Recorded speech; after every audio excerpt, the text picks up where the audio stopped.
kids here.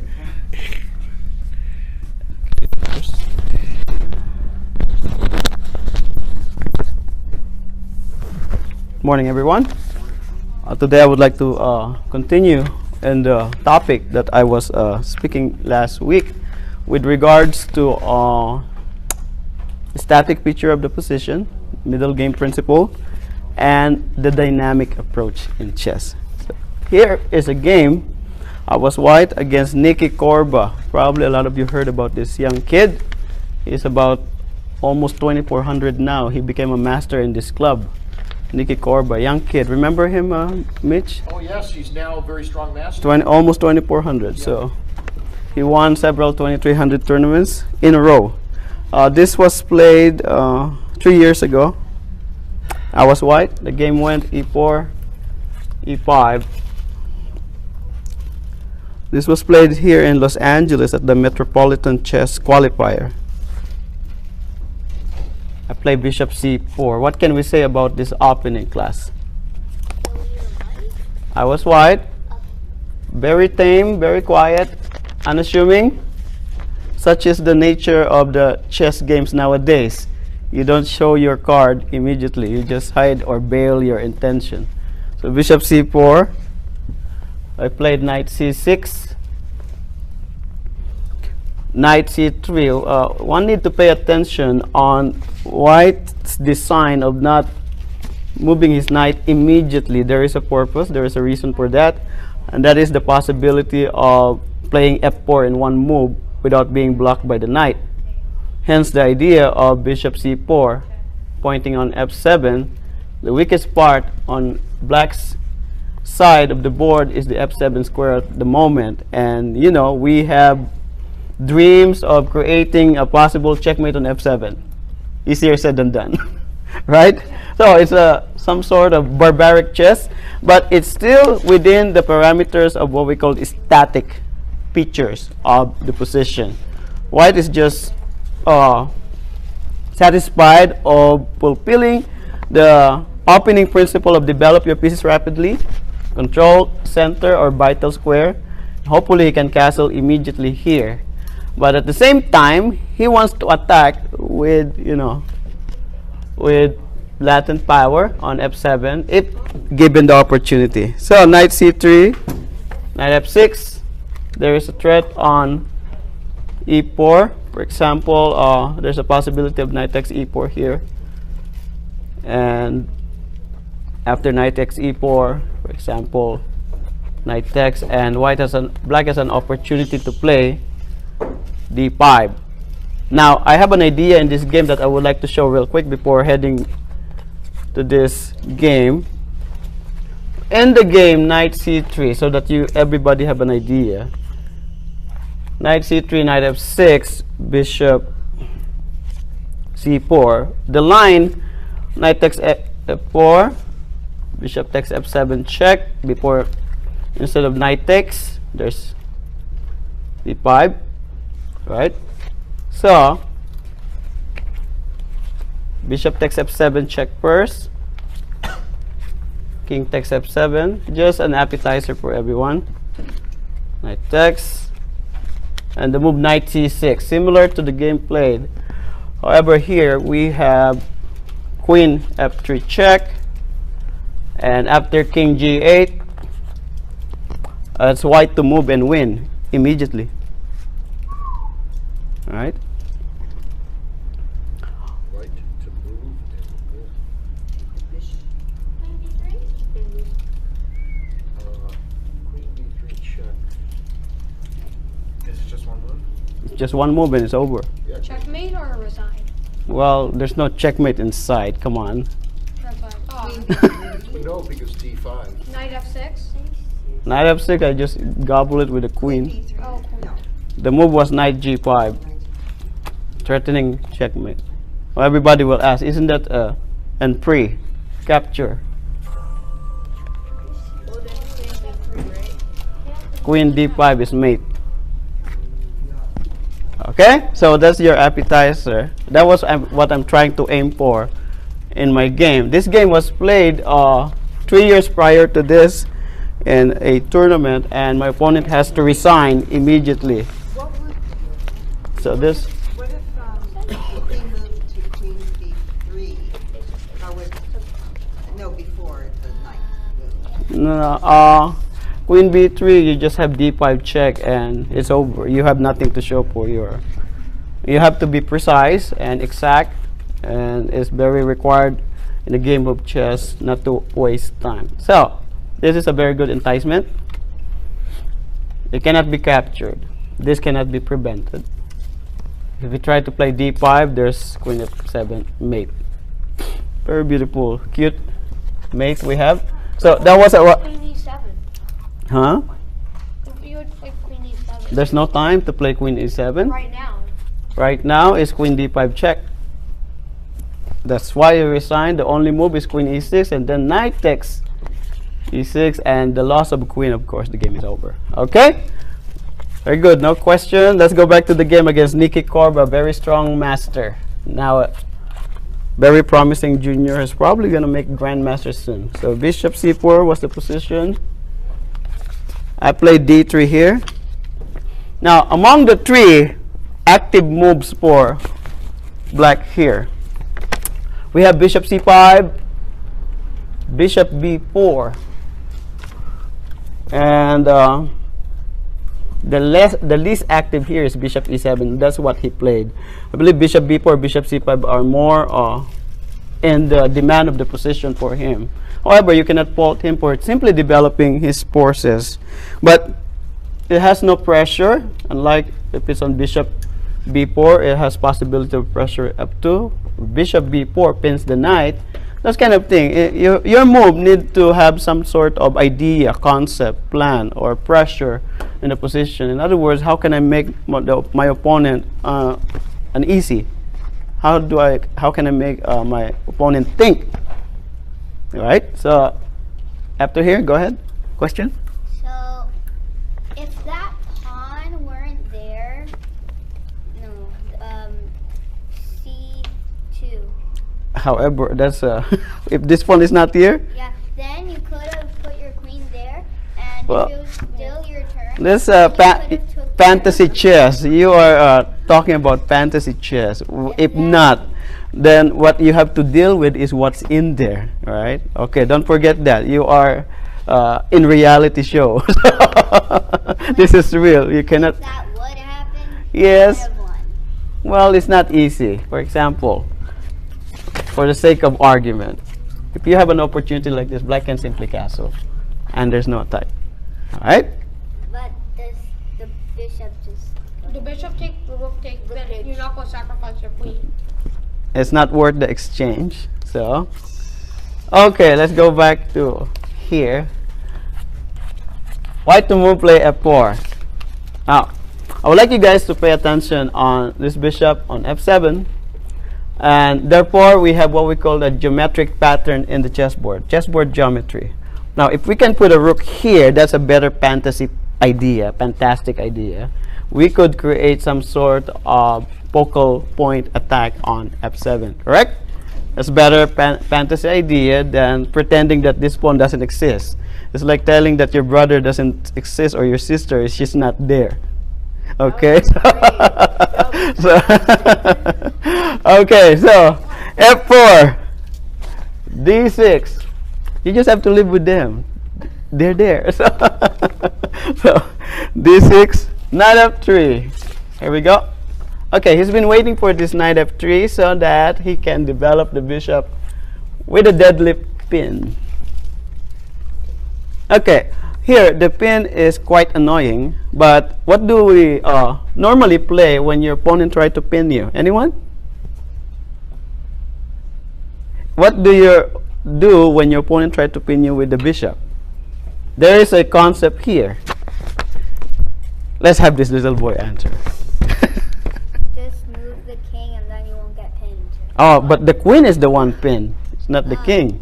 Then you The- would either sacrifice a piece for letting Ah. like, just put the knight Mitch have to created block so much it. disciple here that sacrifice is the word of the day and the word of the week.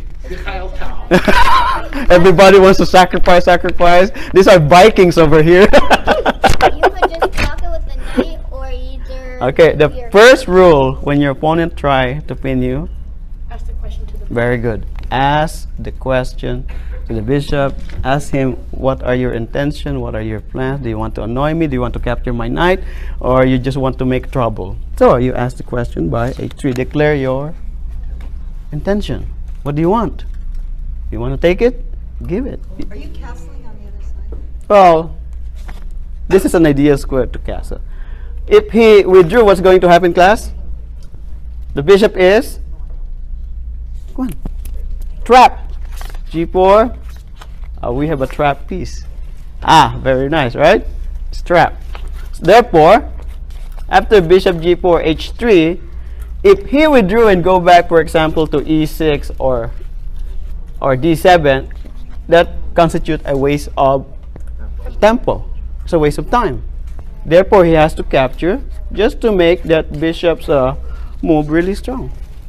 So queen takes, knight d4, threatening our queen. Where should we go? There are two squares because we have to understand what is the threat of the knight to arriving on d4. Right? Threatens the pawn on c2. Threatens the queen. What should we play? Queen F2. There's queen d1 and queen f2. Which is better? Queen F2. Why? Well, because queen d1 is just going back to this page. Very good. See, logical move, logical chess has to be understood by all players, because if you go back to queen d1, your queen was developed on f3. When you go back to d1, it's called undeveloping your piece. Alright? So that's a waste of tempo. Here is better. Otherwise, if there is no other option, for example, there is a pawn here, of course you have no choice but to go back to d1. Okay? Now here is a fantastic move by Rubenstein. Akiba Rubenstein is a very strong pre-war champion from Poland. He played this queen g3 here, allowing the check, and after king d1, knight takes. He has queen takes g7, and the game reached super complex position that is beyond analytical. It become very wild. After rook g8, there's queen takes f7. There's a possibility of mate. Queen d7, queen bishop c6. I don't know. It's so hard to. It's very wild chess. Correct? You deliberately gave up the rook and a pawn, lose the right to castle, tangled your queen and a bishop and a bind here on the light square. Possibility of rook joining the attack on g2. Very complex chess. A lot of problems, right? So it's not for the faint of heart. We just want to play chess.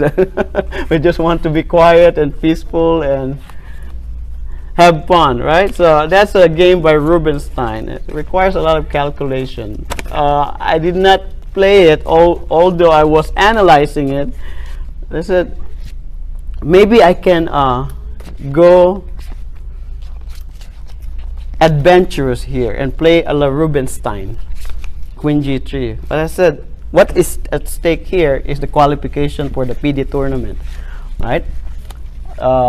The winner will advance to the next round. So you see now the reason why I play something else. I play queen f2. Okay, after queen f2, c6. Black's position is quite solid, class. Here, the idea of c6 is to have central control on d5. Now, of course, it adds also the possibility of queenside expansion. The automatic reply should be a4, correct? Preventing b5. My move here is a3. The reason, here is the reason, black is left with a dark square bishop. Now, in order for you to prevent its activity, you need to place your pawns on the dark square to minimize the potential of your opponent's dark square bishop. Such middle game concepts are applicable in most cases. So it's a good rule of thumb.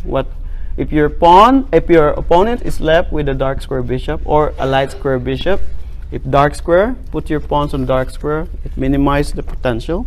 If it's light square, put your pawns on light square so that you keep that bishop out of harm's way. You know, it cannot cause trouble to your position. So even though I like to play a4 to prevent the space, I rather prevent the activity of this bishop later on. Make sense? Anyone? No question? Okay. So after a3, b5, here we created also escape square for the bishop all the way to a2. Imagine if this pawn was here, after bishop, he'll simply capture. Correct? So we don't want to give back the bishop. We have the bishop pair. That constitutes an advantage. We consider the bishop pair an advantage in the position. So bishop to rook b8 was played. Castle. a5.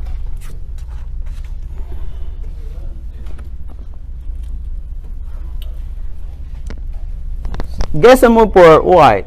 Let's continue our development with the threat. Anyone? This knight is a problem. We have to try to get rid of it. Bishop e3. Bishop e3. The plan is to capture and win a pawn. Very good. Simple as that. Play simple chess. Not too complicated. So, bishop e3. He played b4. Okay. This is only plan in the position to create queenside problems for white with the help of the rook on b8. Okay, it's logical based on its previous move. So what should we do here? If he will create this pawn as a wedge to drive away our pieces, we need to get something in return. In what form? We capture, so that after he recapture with the pawn, we have an open a pile. Okay, so we gain something also, even with the attack or the wedge that was created in our position on the queen side. So we have an open queen pile. Where does the knight go? Anyone? e2. You drop a pawn here. a4. a4, bringing the knight far from the actual battle, away from the center, on the rim and on the edge. And on the rim it's dim, and not to mention, remember, you gain something there, opening the a pile. By having two minor pieces there, it blocks the potential of the rook, so it's illogical. So there's only two moves: knight b1 and Knight b1. knight d1. Okay, knight b1 seems to have a future with the idea of knight d2 and knight c4. However, even that have some sort of problem, because the idea of knight c4 blocks the bishop on a2. So you don't want pieces to be stepping on each other's toes. So here, the correct idea, therefore, knight d1. Okay? So after knight d1, what is the idea of the knight? Well, hopefully, if the queen can create, going back to the idea of Rubenstein with queen g3, then knight f2 has purpose and plan and have some kind of continuation, right? So knight d1, by the way, this is a threat. Play c5. Okay, class, here in the beginning part we were talking about the strength of this bishop. We now have what we call geometry on f7, this time not only with 1 but actually with 3, 2 and 3. Your next move, please. F takes e5. F takes e5. See that? Play simple chess. Alright? Suddenly all those 3, and at this point the computer already considered this as strongly good for white. The position of white is very good here. Okay? the opening of the F file favors white very much.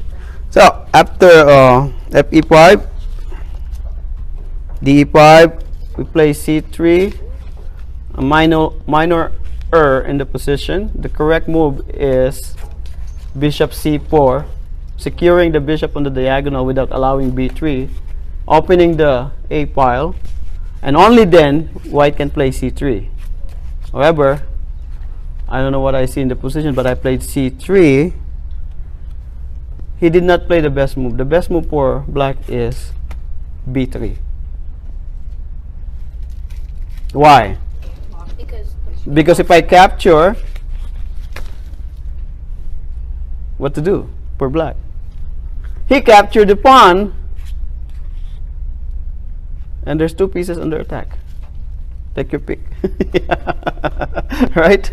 So be careful, because your opponent will not cooperate actually.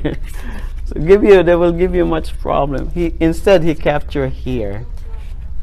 Yes. He was given an opportunity, he should have grabbed it. The problem of the position is this bishop.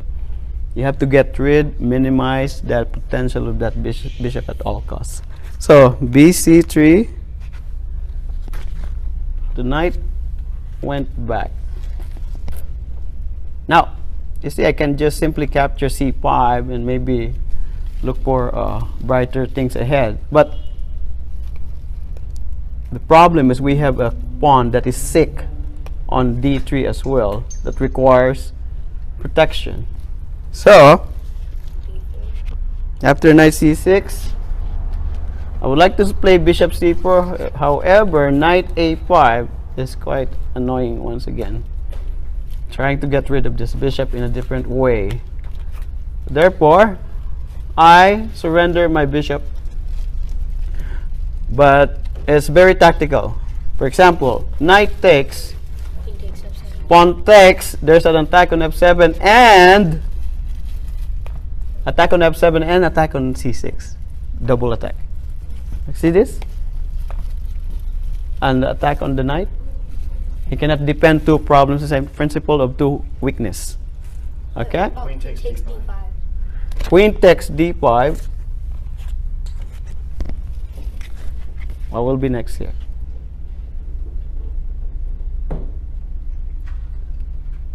Oh, C4. After C4, he has to stay on this line, so Queen E6, and for example, Rook E6, and white were able to create threat, but after castling, black should be fine in this position, correct? The only way to get back the pawn, this now is different to capture here, but I like the formation here. Instead, this was my plan if that happens.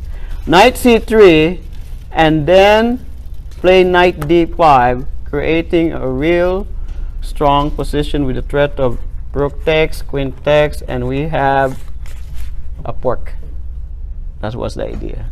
Very quite deep, few moves ahead, but that was the idea why he cannot capture that knight. Okay, where we are. This was here.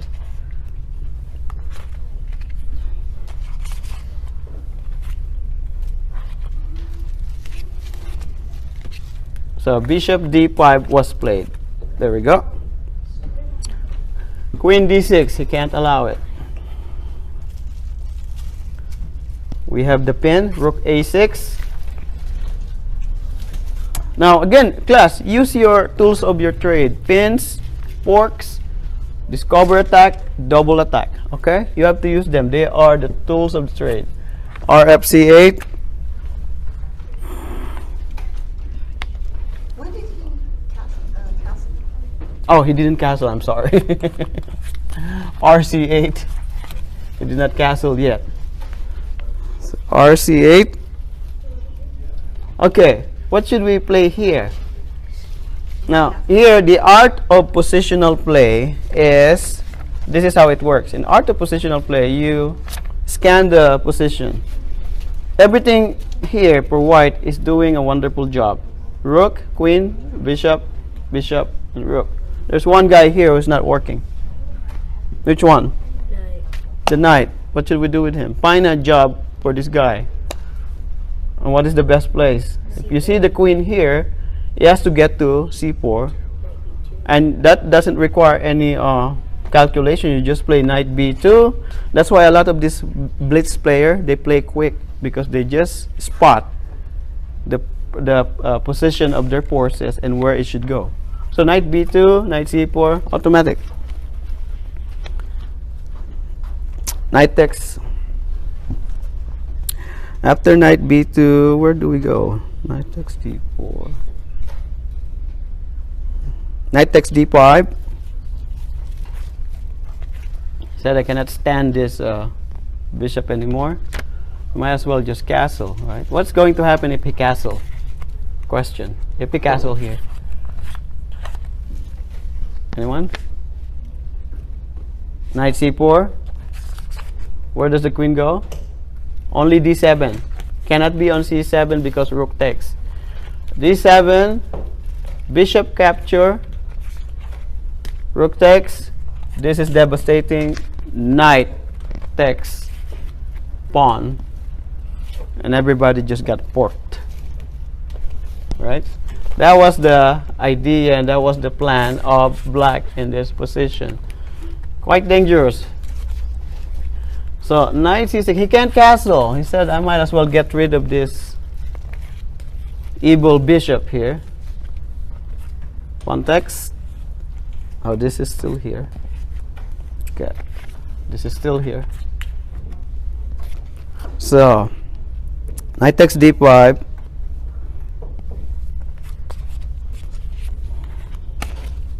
Okay, this was the position. The threat is knight c4. He cannot castle because of knight c4. So let me get rid of this knight. However, you don't have to capture automatic. You have an intermezzo. What is it? Knight c4. There's another one. Queen takes a 7. Queen takes f7 check. Never miss a check. It could lead to mate. Queen takes f7 check. Now, the king will have a hard time finding a safe place to live. The reason is he was not able to castle. So queen takes f7 check. King d8.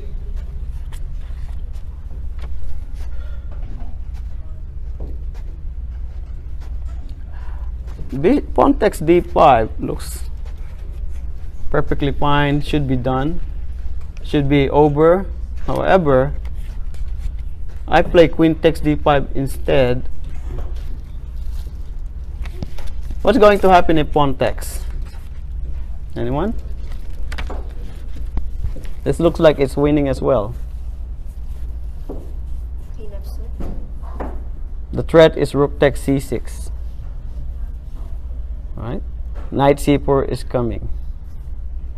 So much problem for black. Rook f8 is the only possible move.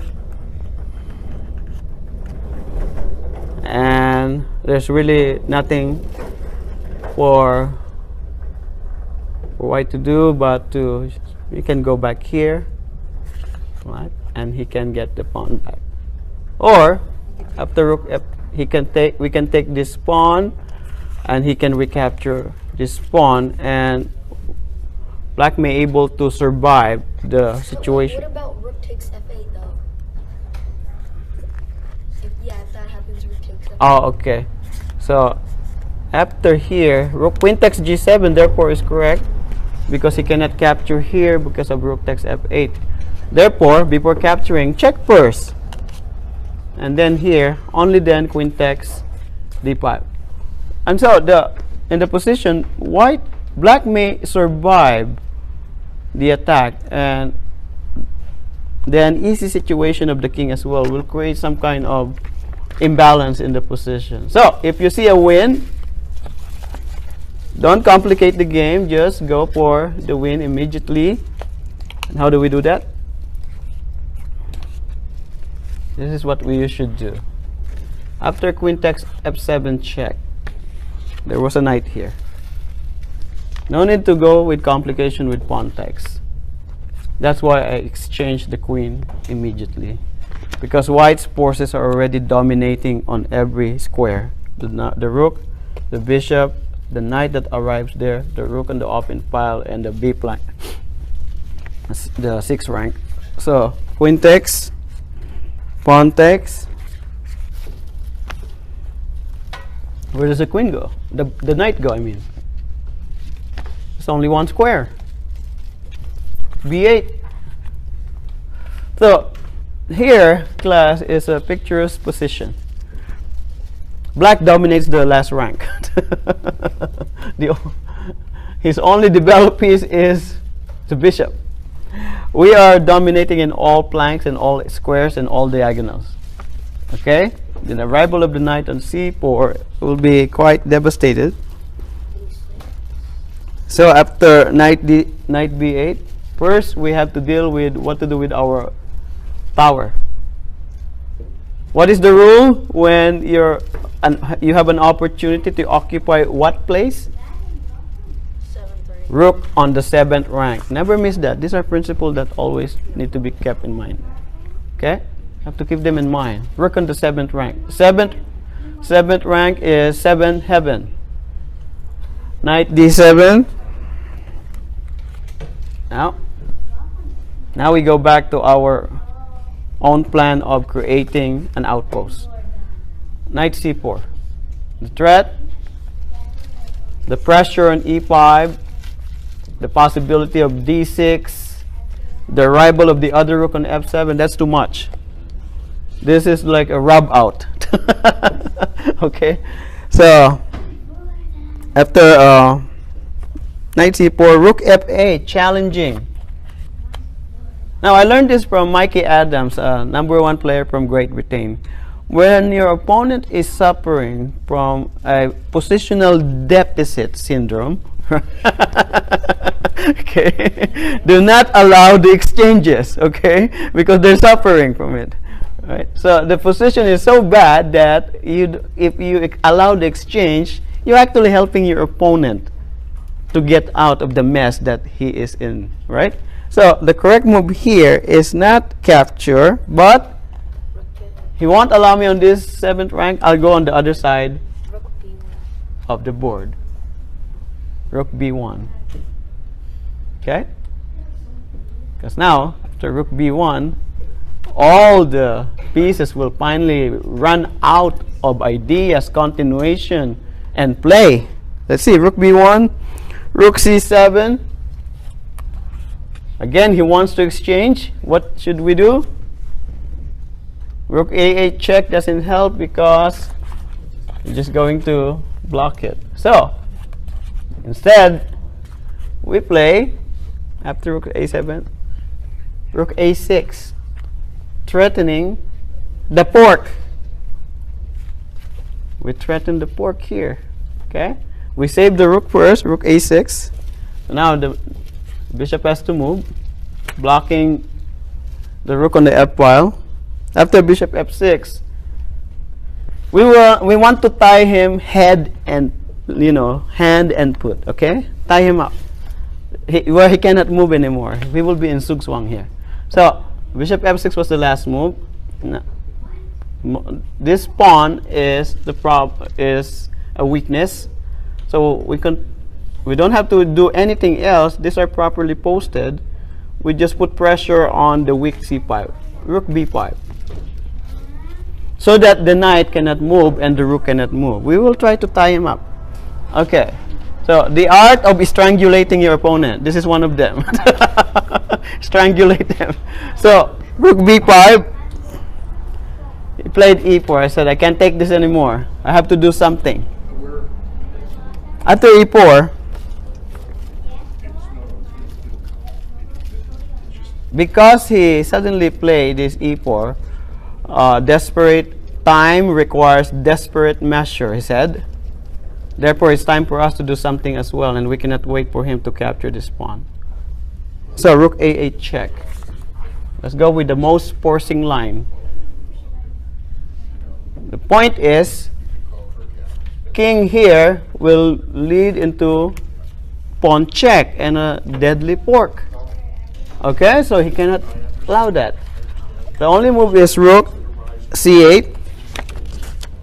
But now come rook takes c8 check. This is the idea of the combination. King takes, show me. Show me the money. Because this was a blunt. Knight d6 check. And wherever the king go, king d8, knight takes e4. The knight find a different safe haven. From c4 to e4, this protecting the c3 square. The bishop didn't gain anything from that opening of his diagonal, right? You keep the bishop away from the attack. You see now? We were waiting for that to happen. Okay, after knight c4, knight takes e4, rook e8. Okay, we have a knight that is cemented here. What to do now? Remove the weakness. Bishop takes c5. It's called harvest time. Said, let me get rid of this pesky knight. Rook takes. Well, it's too problematic for him, so he's willing to give up. Bishop takes c3, and after bishop e3, knight f6, and after bishop g5, there's no point in continuing the game, so black resigns. These two passers and a rook. I guess a bishop is a knight. No mas. I hope you guys like the game. So see you guys next week.